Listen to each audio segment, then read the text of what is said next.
algunos trastornos que se producen en los eritrocitos, anemias que se van a encontrar por pérdida de sangre, que pueden ser diversas las clasificaciones incluso, y las anemias hemolíticas. Entonces vamos a ver que en cuanto a la introducción de lo que son anemias, las anemias vienen hacia la disminución de la masa total de eritrocitos en sangre, o también los bajos niveles de hemoglobina, ¿no? Tenemos que la función importante que tienen los glóbulos rojos es transportar el oxígeno en sangre y su liberación a los diferentes tejidos o órganos, ¿no? Entonces, esa es la función importante que tiene justamente, ¿no?, la sangre con los hematíes, ¿no?, y que está en los hematíes. ¿Y por qué importante es el volumen de glóbulos rojos? La hemoglobina es la proteína que está en los eritrocitos y que generalmente es un 35% del peso o de la masa total de glóbulos rojos.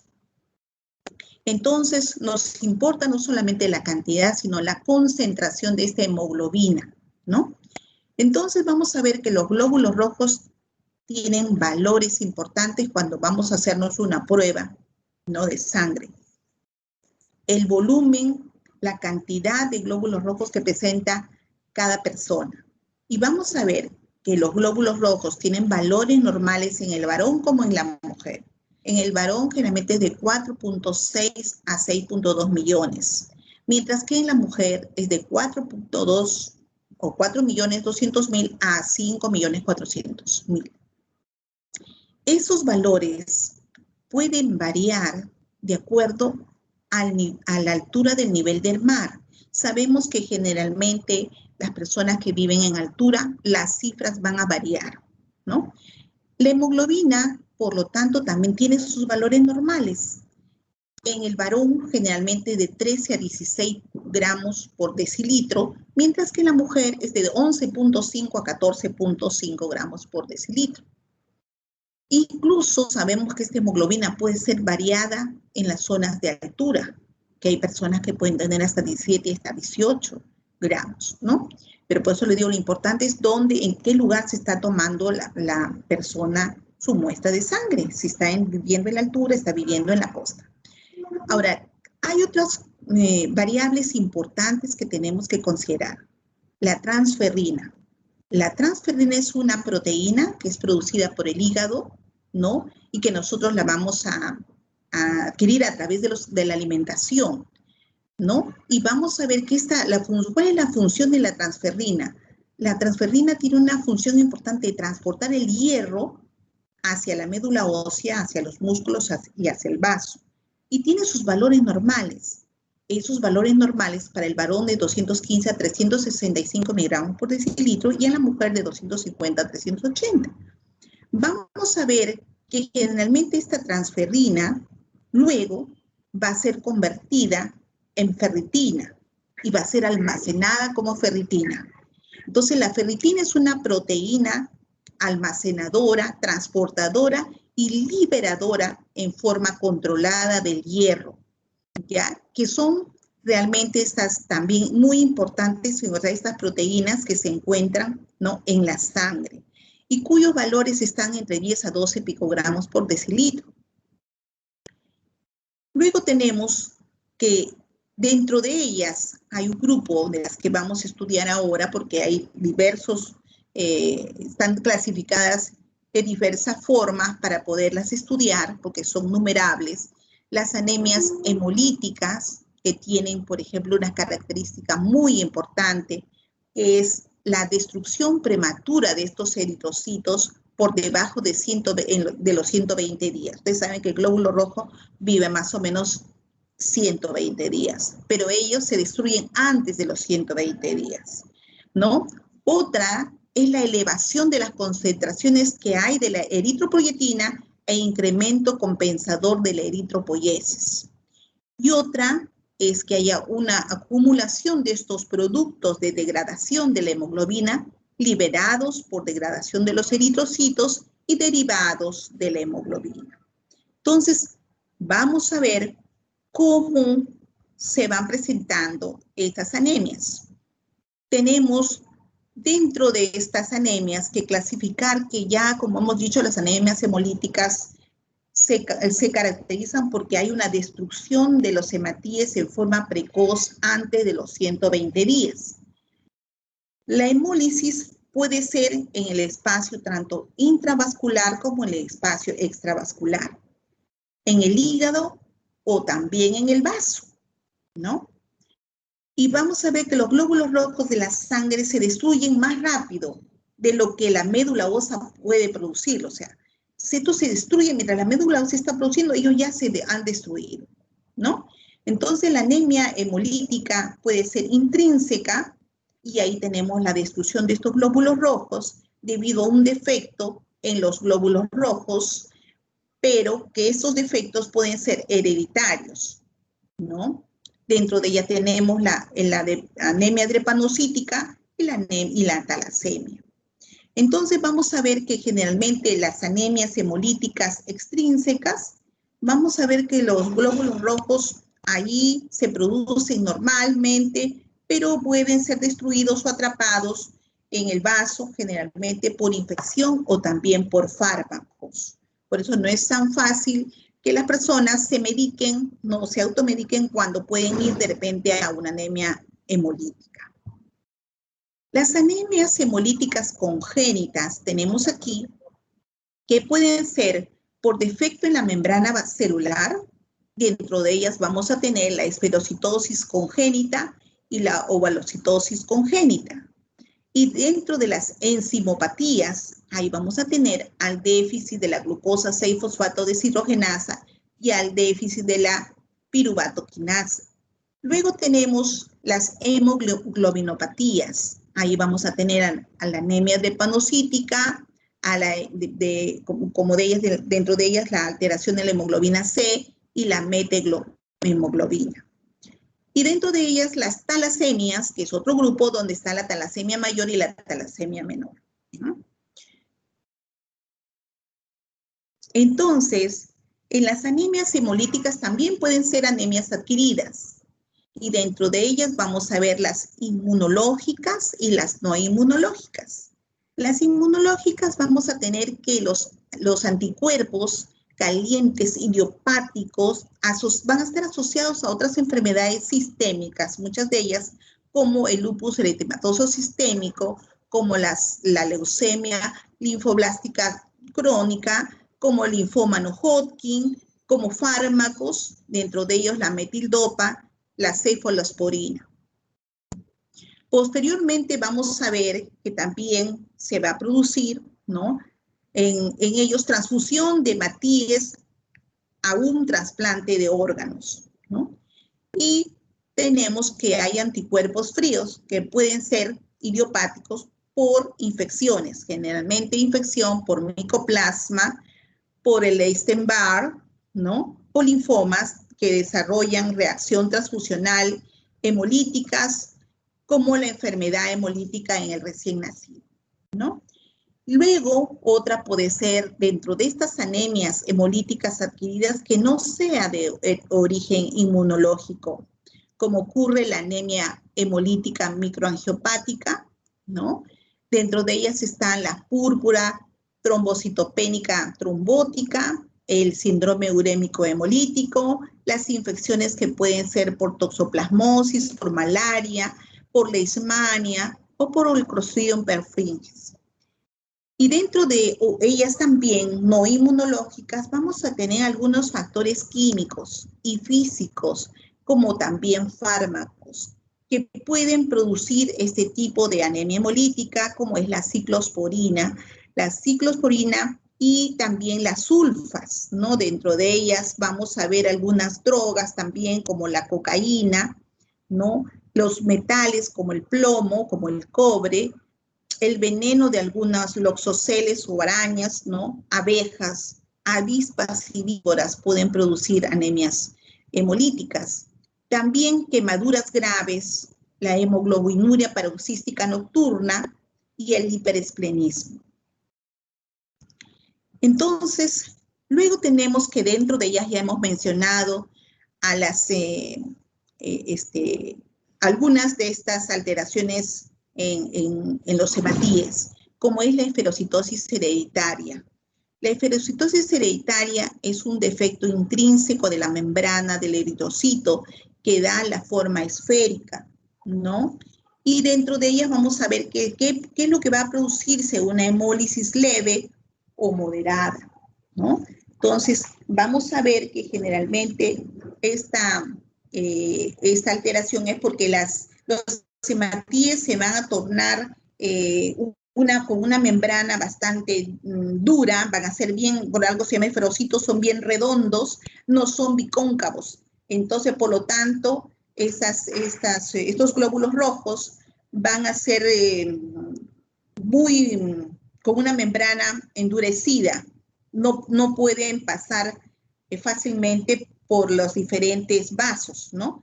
Entonces, ¿por qué se produce esto? Porque hay un componente proteico importante que es la espectrina, que consta de estas dos cadenas que conforman, ¿no? Esta espectrina. Y vamos a ver que tiene tantas cadenas alfa y beta, y vamos a ver que las hace que sean flexibles y que en este caso no lo tienen, ¿no? Entonces, vamos a ver qué producen hemólisis que pueden ser leve a moderadas, ¿no? Entonces, el defecto de esta membrana, vamos a ver que origina una alteración en el tejido óseo, en el vaso, produciéndose una esplenomegalia, porque a mayor destrucción se quedan cantidades de glóbulos rojos, ¿no? Y produce un agrandamiento del vaso. Luego producen crisis hemolíticas, aplasias y puede haber también colelitiasis, ¿ya? Luego tenemos otra también que mencionar, que es la anemia por déficit de la glucosa 6-fosfato deshidrogenasa, donde vamos a ver que afecta generalmente a varones, cursa con crisis de hemólisis aguda, ictericia súbita, orina muy oscura como té cargado y dolor abdominal. Y se desencadena también con algunos fármacos, como son las sulfas, la nitrofurantoína, la vitamina C cuando está en exceso, ¿no? La doxirubicina, y también algunos alimentos que pueden ser semillas de algunas legumbres, en infecciones y también en estrés. En cambio, hay otra, que es la anemia por déficit del piruvato sinasa, que es la segunda anemia hemolítica congénita más frecuente que se presenta en adultos a causa de infecciones agudas, de estrés o también en el embarazo. Entonces, luego vamos a ver dentro de estas la anemia drepanocítica. La anemia drepanocítica es una anemia que se transmite de padres a hijos. Se hereda generalmente por ambos padres cuando la persona tiene una anemia drepanocítica evidente, pero también puede ser casos que haya anemias drepanocíticas recesivas, no autosómicas dominantes, sino recesivas. Es cuando solo uno de los padres lo tiene, ¿no?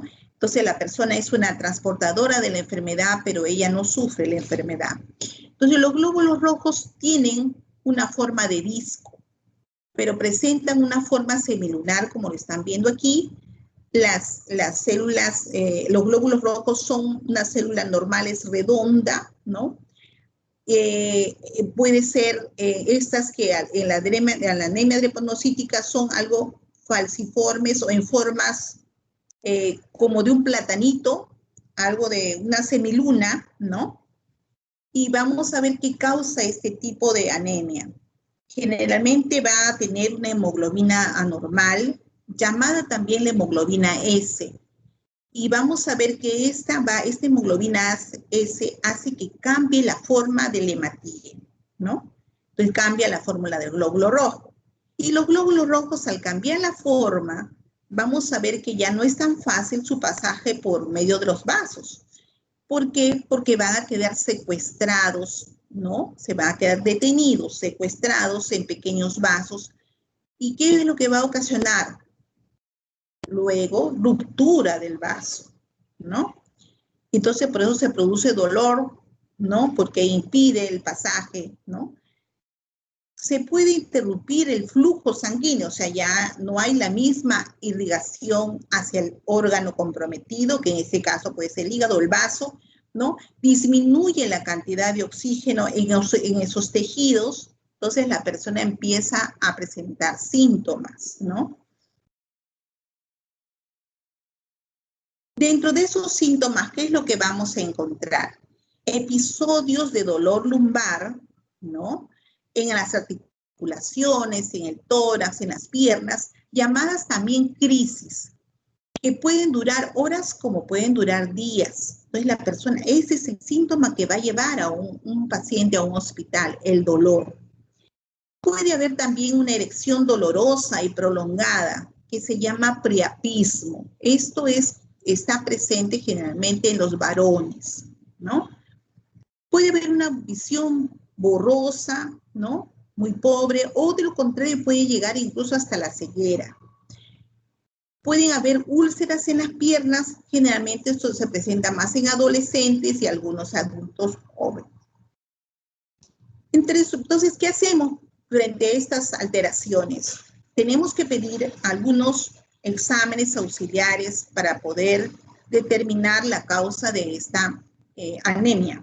Entonces vamos a pedir bilirrubina total y directa, ¿no? O sea, la directa y la indirecta, o sea, ambas bilirrubinas, la saturación de oxígeno en sangre, un hemograma completo, una electroforesis de la hemoglobina, una creatinina sérica, un potasio sérico y examen de drepanocitos. ¿Ya? Entonces, vamos a ver que en estas, que vamos a encontrar que también en estas alteraciones, con los análisis tenemos que evaluar cómo va este paciente sin caso, por la forma de los hematíes. Ya muchas veces la persona puede sacar la cantidad de hemoglobinas, un hemograma, pero por eso nos describen la forma, si están bien, la cantidad, ¿no? Es una descripción de cómo están viendo estos hematíes en el momento que se hace la lectura, ¿ya? Entonces, vamos a ver que generalmente dentro de estas anemias drepanocíticas, el paciente va a tener ictericia, colelitiasis, retraso del crecimiento, del desarrollo, si es que es de un niño a un adulto o un adolescente. Vamos a ver que puede haber cardiomegalia, puede haber embolias vasculares, dolor intenso, como ya hemos dicho, ¿no? Y a diferencia de lo que nosotros vamos a ver en el otro tipo de anemia que se presenta tanto en la anemia drepanocítica como en las talasemias, donde las talasemias, que ya vamos a describirlas, ¿no? Generalmente no hay este tipo de alteraciones. Es una variante de la causa que produce estas talasemias. Aquí vamos a ver que es una enfermedad hereditaria, la talasemia, donde la hemoglobina es una proteína que está formada por 4 cadenas, llamadas globinas, 2 cadenas globinas alfa y 2 cadenas globinas beta.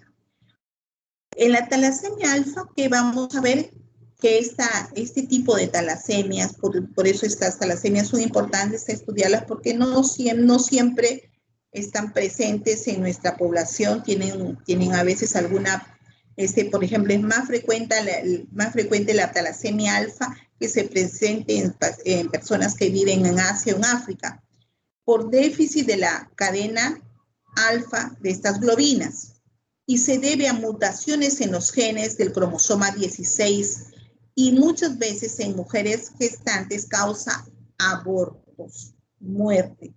En cambio, la talasemia beta, vamos a ver que son defectos genéticos que afectan la producción de la proteína de la globina, ¿no?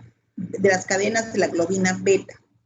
Y es una mutación de este gen, de la hemoglobina, en el cromosoma 11.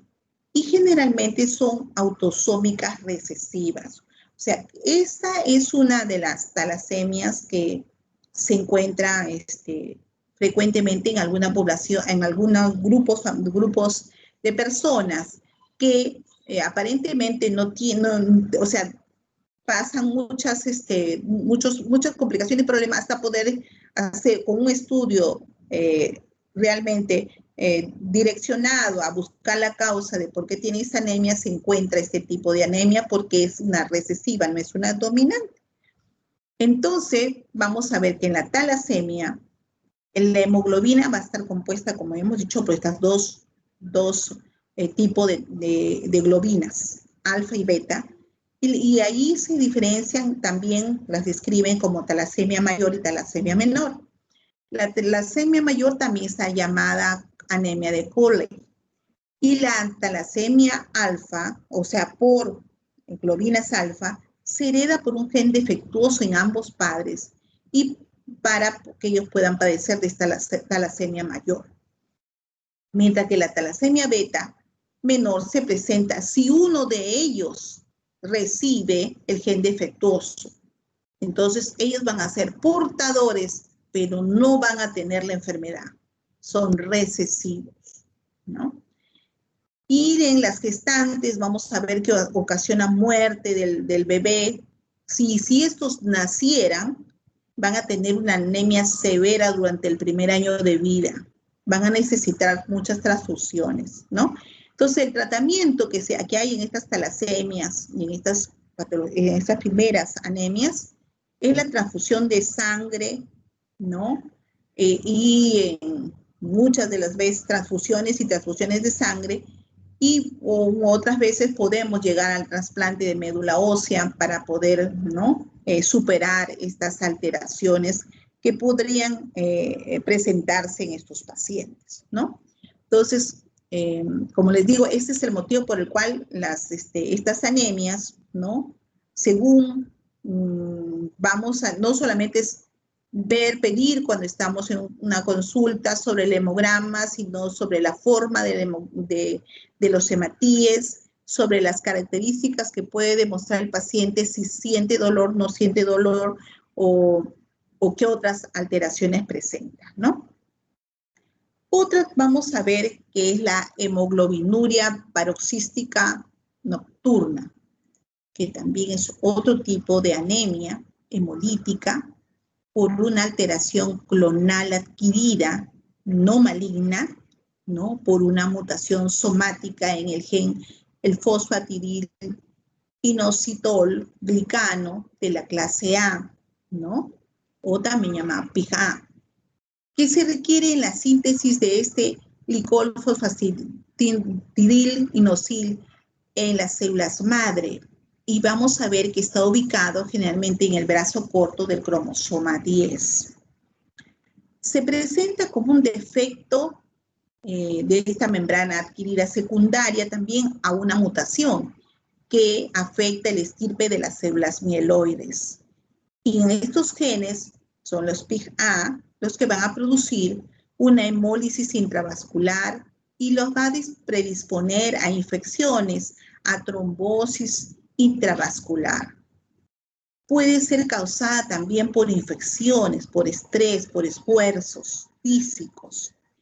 Producen hemólisis y van, por lo tanto, a la producción de hemólisis, la orina va a tornarse de color muy oscura, como té muy cargado, durante la noche. Y vamos a ver que generalmente hay zonas de trombosis venosa que van a estar asociadas a una anemia plástica por infecciones. Entonces, como ven, esta destrucción anómala de los hematíes es la que está considerada como anemias hemolíticas.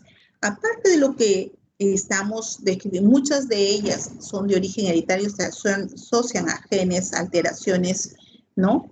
Genéticas, que muchas veces no son descubiertas en estos pacientes y van padeciendo con diferentes episodios, ¿no? Acuden a diferentes consultorios, pero cuando ya se empieza a estudiar, por eso que toda anemia tiene que ser estudiada para poder determinar, no solamente, sabemos que la anemia más frecuente es la ferropénica, ¿no? Pero no todas las anemias son ferropénicas. Entonces, por lo tanto, merecen un estudio exhaustivo para poder determinar por qué se está presentando una anemia. Y vamos a ver que generalmente estos pacientes, generalmente, no solamente indagar o frente al paciente que estamos, sino interesa mucho su familia, preguntar por los padres, ¿no? Preguntar si otros hermanos en la familia en sí, cuántos padecen de las mismas alteraciones que tiene el paciente, o si ninguno de la familia está ahí, puede ser de repente un caso recesivo, ¿ya? Entonces, creo que hasta aquí tenemos esta parte de anemias hemolíticas. Luego vamos, ¿aló? ¿Sí? Son más o menos 40. Mentira, amor, son solo 4, son 6 láminas. ¿Sí? ¿Sí? Dígame.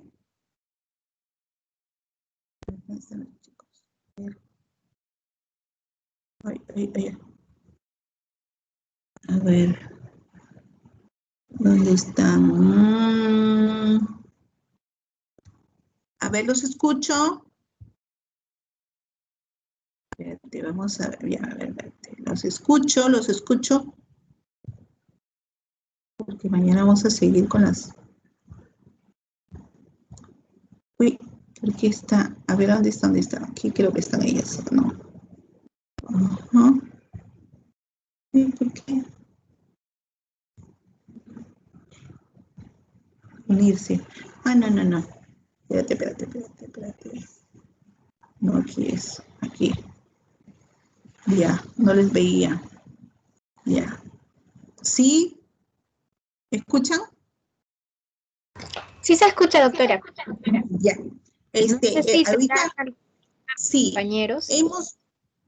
hemos revisado todo lo referente casi a la parte de anemias hemolíticas. Luego vamos a revisar el resto de anemias, ¿no? Que vienen, todas las demás que vienen, porque estas generalmente son aquellas que solamente hemos tratado de resumir lo que es anemias hemolíticas. Luego viene todo el resto de mañana de anemias, ¿no? Las ferropénicas, las megaloblásticas, todo el resto de anemias que tenemos. Y después, poco a poco, para ir avanzando con los diferentes grupos y ustedes puedan hacer la diferenciación entre ellas, ¿no? Digan preguntas.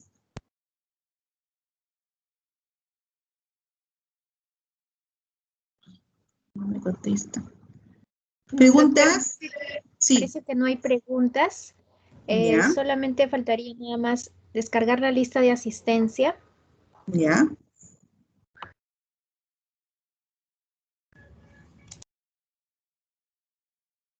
Y pasar a la práctica.